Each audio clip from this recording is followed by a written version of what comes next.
ભલે તમે નોકરી કરતા હોય પણ પગારના આ રીતે ભાગ પાડો, ચોક્કસ થોડા વર્ષોમાં બનશો ધનવાન। આજના સમયમાં દરેક લોકોને ધનિક અને અમીર બની જવું છે, પરંતુ જેટલું સરળ વિચારીએ એટલું સરળ નથી હોતું। પરંતુ જો અમુક ફોર્મ્યુલા અપનાવવામાં આવે તો થોડા વર્ષોમાં પ્રગતિ કરી શકાય છે। આજે અમે તમને એ ફોર્મ્યુલા વિશે જણાવીશું, માટે આ વિડિયોને અંત સુધી અવશ્ય જોજો। આ વિડિયોમાં અમે તમને જણાવીશું કે તમે થોડા વર્ષની અંદર કેવી રીતે પૈસા જમા કરીને અમીર બની શકાય। મિત્રો, આ એક મની મેનેજમેન્ટનો વિષય છે, તેના વિશે દરેકને જાણકારી હોવી જરૂરી છે, પરંતુ આપણે ત્યાં શિક્ષણની સિસ્ટમ એવી છે કે પૈસા બનાવતા ખૂબ જ શીખવે છે, પરંતુ પૈસાને મેનેજ કરવા તેના વિશે કોઈ પણ સ્કૂલ કે કોલેજ શીખવતું નથી। તો આજે અમે તમને આ વિડિયોમાં એવી જ સિસ્ટમ વિશે જણાવીશું। તો ચાલો જાણીએ એવા 5 ફોર્મ્યુલા વિશે। જો તમે નોકરી કરતા હો અથવા બિઝનેસ કરતા હો તો સેલેરી અથવા નફામાંથી 50% પૈસા પોતાની જરૂરિયાત માટે એક તરફ કરી દો, જેમ કે ખાવા પીવા, પાણીનું બિલ, વીજળીનું બિલ અને સામાન્ય ઘર ખર્ચ માટે પૈસા અલગ કરી દો।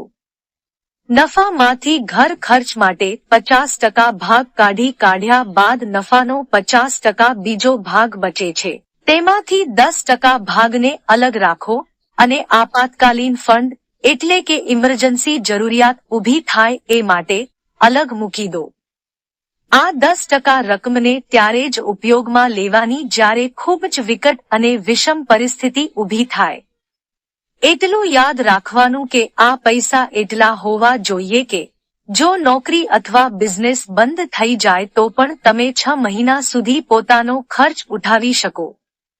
50% ઘર માટેની રકમ અને 10% રકમ ઇમરજન્સી ખર્ચ માટે મૂકી દેવામાં આવે એટલે તમારા સેલેરી અથવા નફામાંથી 60% ખર્ચ ઉપયોગમાં આવી જાય। 10% એન્જોય ફંડ માટે એટલે કે 10% તમારી મોજમસ્તી માટે રાખો।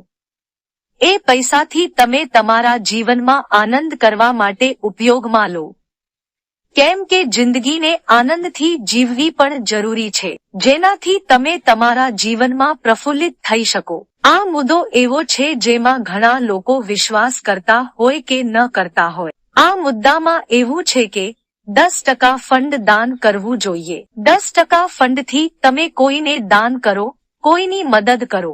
મદદ દ્વારા સામેની વ્યક્તિને થોડી વાર ખુશી થશે, પરંતુ તમને ખૂબ જ લાંબા સમય સુધી ખુશી મળતી રહેશે। એ ખુશી તમને આખી જિંદગી સુધી મળતી રહેશે, પરંતુ તમે જેટલું દાન કરશો તેનાથી લગભગ ઘણું વધારે કુદરત આપશે। 50% ઘર ખર્ચ, 10% ઇમરજન્સી ખર્ચ માટે, 10% એન્જોય ફંડ માટે, 10% દાન કરવા માટે।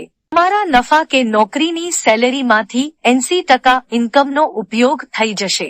હવે બચ્યા 20%। આ 20%ને તમારે ઇન્વેસ્ટમેન્ટ ફંડમાં નાખો। આ પાર્ટ ખૂબ જ જરૂરી છે। આ 20% રકમને તમે કોઈ પણ ઇન્વેસ્ટમેન્ટમાં લગાવી શકો, જેમ કે સોનું, મ્યુચ્યુઅલ ફંડમાં મૂકો, એવી અનેક જગ્યાઓ તમે ઇન્વેસ્ટમેન્ટ કરી શકો છો, જે તમને એક ધનિક સાબિત કરશે। આ પદ્ધતિ પ્રમાણે ચાલવામાં આવે તો તમે નિવૃત્તિના સમયે આર્થિક રીતે ચિંતા મુક્ત રહી શકો।